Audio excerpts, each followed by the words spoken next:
हे गुरुदेव। आप सभी गुरु प्रेमी भाई बहन को मेरा सादर जय गुरुदेव प्रणाम। आज मैं आपको सुनाने वाली हूँ परमार्थी वचन संग्रह के कुछ अंश, जिसमें आप सुनेंगे स्वामी जी के डायरी के पन्ने, प्रतिदिन के विचार, तारीख 1 जनवरी 1965 से।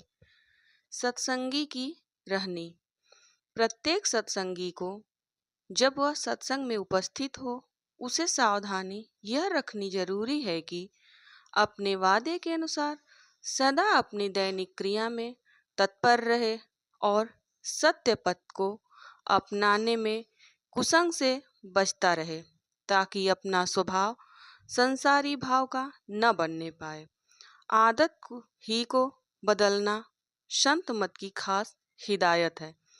अपनी जीव की दिनचर्या सदा गुरु चरणों में गुजारना चाहिए और जो भी प्रसाद रूखा सूखा मिले उसे गुरु प्रसाद भाव से स्वीकार कर लेना चाहिए और समय समय पर साधन में अपने को तन्मय करने की पूर्ण साधना करते रहना चाहिए।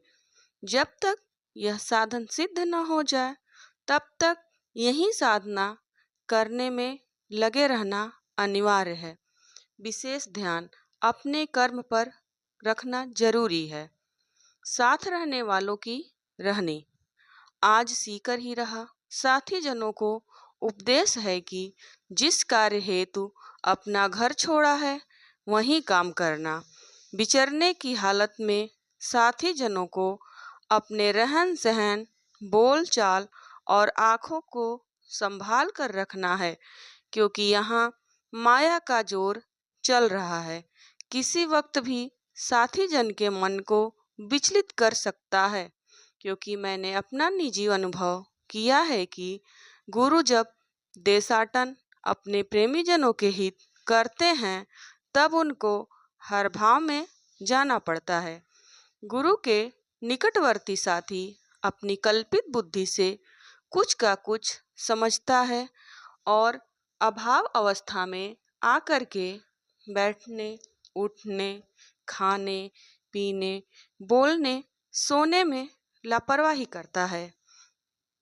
इसका परिणाम यह होता है कि साधक की साधना और भाव की बुद्धि सुस्त और कंद हो जाती है। इससे निकटवर्ती साथी साधना में सुस्त होकर गुरु की हर क्रिया से महरूम रहेगा, यानी दया न पा सकेगा। गुरु के साथ चुस्त और होशियार रहना जरूरी है। अपने शरीर को गला देना जरूरी है। जिस नियम को गुरु बना दे उसी पर हावी रहना चाहिए। गुरु की हर कृपा पर आशिक रहना शिष्य का मुख्य धर्म है। गुरु की कृपा साथी जनों पर बहुत होती है। साथी जब अपना विचार मजबूत नहीं कर पाते हैं, जिन कर्मों के बस होकर जीव को नरकों की असहज त्रास पाना है, गुरु इसी असहज त्रास से छुटकारा कराता है।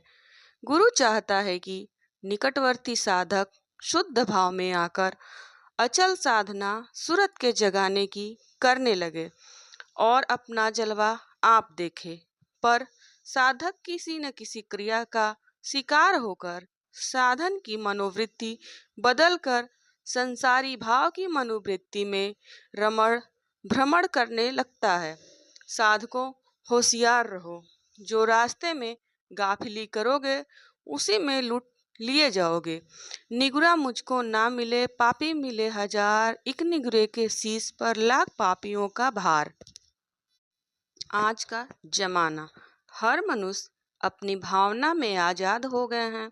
जैसे चाहे देखें, सुने, बोले, बरते, कर्म भी आजाद। इसी से संसार में पाप हो रहा है।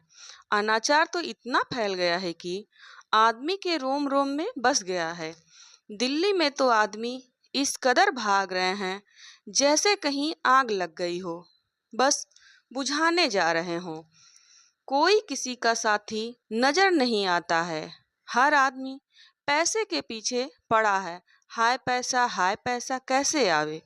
औरतें चिल्लाती हैं कि जल्दी चूड़ियां और हार साड़ियां लाओ। यही आवाजें शहरों में उठ रही हैं। इन्हें कहाँ फुर्सत जो महात्मा की आवाज सुने। इनके ऊपर मुसीबत का पहाड़ टूटने वाला है। आ रहा है जमाना, आ रहा है जमाना, साधुओं का बोलबाला होगा। आज दुनिया दुखी है, प्रार्थना करके पूछती है कि दुख से छूटने का सामान होगा। होगा जरूर, पर अभी कुछ देर है। जब दुख की सीमा का अंत होता है, हद उसी वक्त दुख विसर्जन की सूचना होती है और सुख पाने का आह्वान होता है। आएगा वह वक्त जरूर, पर समय पर। एक आदमी का प्रश्न है कि क्या दुनिया खत्म होगी? कब होगी? 30 वर्ष हैं, इसी में पाप बढ़ेंगे, आबादी कम होगी, मुल्क के मुल्क खत्म होंगे, मनुष्य को बैठने की जगह नहीं रहेगी। गुरु और शिष्य का संबंध। गुरु और शिष्य का संबंध समझने में लोगों को भूल व भ्रम पैदा होते रहते हैं। हालांकि बात स्पष्ट है कि गुरु रास्ता दिखाने वाला है और शिष्य अपना जोर लगाता है। शिष्य क्या करे, जैसा रास्ता उसे दिखता है वैसा बयान करता है, परंतु यह समझता सही है कि शिष्य कुछ समझता नहीं है। होगा वही जो गुरु की ताकत से होगा। शिष्य अपनी दखल उसी वक्त पावेगा जब मेहनत करेगा। गुरु की ताकत से शिष्य ऊपर चढ़ेगा जरूर, परंतु शिष्य की सूरत ऊपर के स्थान पर नहीं ठहर पाओगी। उसका कारण यह है कि अपनी मेहनत से सूरत टिकने का स्थान बना लेती है। इससे गुरु कृपा लेकर मेहनत करो। जो जीव उपदेश लेकर मेहनत नहीं करते हैं और मुफ्त में हरामखोर हैं, उन्हें कुछ नहीं मिलता है, क्योंकि गुरु के मुक्त का धन उनके नासिक कर्म अनुसार न दिया तो अभाव में आकर मुक्त का धन लेने की नीयत से चार चोरों की तरह घूमते हैं और जब नहीं मिला तो वहां से भी हट जाते हैं। ऐसे जीवों के मन में अनेक विकार रहते हैं। आप भर में हैं और दूसरों को भरमाते हैं। ऐसे जीव के पास बहुत आए और चले गए और आज भी हैं।